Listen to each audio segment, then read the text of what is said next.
বলা নেই কওয়া নেই হুট করেই ইসরায়েলকে পাঠানো গোলাবারুদের একটি চালান আটকে দিয়েছে বাইডেন প্রশাসন, যার কোনো কারণ তাৎক্ষণিক জানায়নি হোয়াইট হাউস।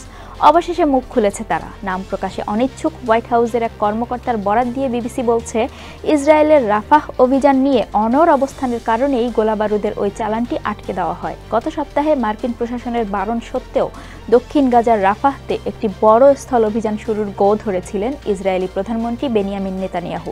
ধারণা করা হচ্ছে, যুক্তরাষ্ট্র যে এতদিন ইসরায়েলকে হামাস নিধনে অন্ধ সমর্থন দিয়ে আসছিল, বোমার চালান আটকে দেওয়ার মাধ্যমে তার অবসান হলো। এরপরেও নেতানিয়াহু রাফাহতে অভিযান শুরু করেছেন। এখন প্রশ্ন উঠেছে, নেতানিয়াহু কি তাহলে অপ্রতিরোধ্য হয়ে উঠলেন? চলুন জেনে নেই কি ছিল আটকে দেওয়া চালানে। সামনে নেতানিয়াহুকে আটকাতে মার্কিন পদক্ষেপই বা কি? সঙ্গে আছি আমি রুকাইয়া জহির।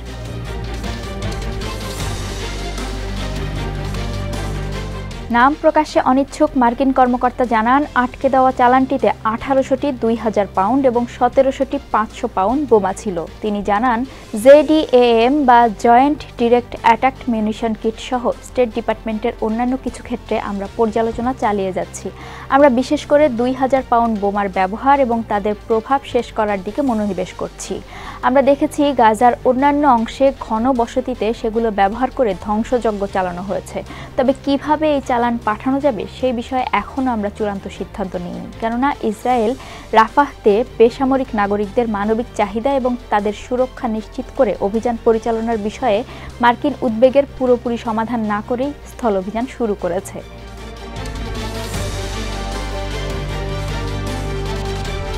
এ বিষয়ে ইসরায়েল তাৎক্ষণিকভাবে কোনো মন্তব্য করেনি, তবে রাতারাতি গাজা উপত্যকায় আরও বিমান হামলা করেছে। সাজোয়া ট্যাঙ্ক নিয়ে ইসরায়েলি বাহিনী মিশরের সীমান্তে রাফাহ ক্রসিংয়ের মূল নিয়ন্ত্রণ নিয়েছে।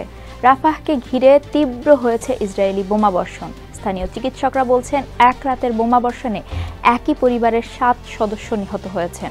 প্রথম দিনেই নিহত হয়েছেন অন্তত 12 জন।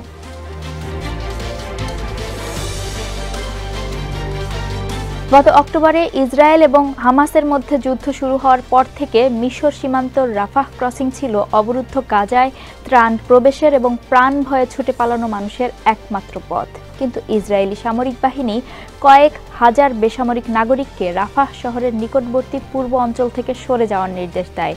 একে তারা হামাস নির্মূল এবং তাদের অবকাঠামো ধ্বংসের সীমিত অভিযান বলে প্রচার করে। হোয়াইট হাউস প্রশাসনের কর্মকর্তারা বলছেন, রাফাহতে ইসরায়েলের বড় কোনো স্থল অভিযান চালানো উচিত নয়, কেননা সেখানে 10 লাখেরও বেশি নিরুপায় মানুষ অন্য কোথাও যাওয়ার পথ না পেয়ে আশ্রয় নিয়েছেন।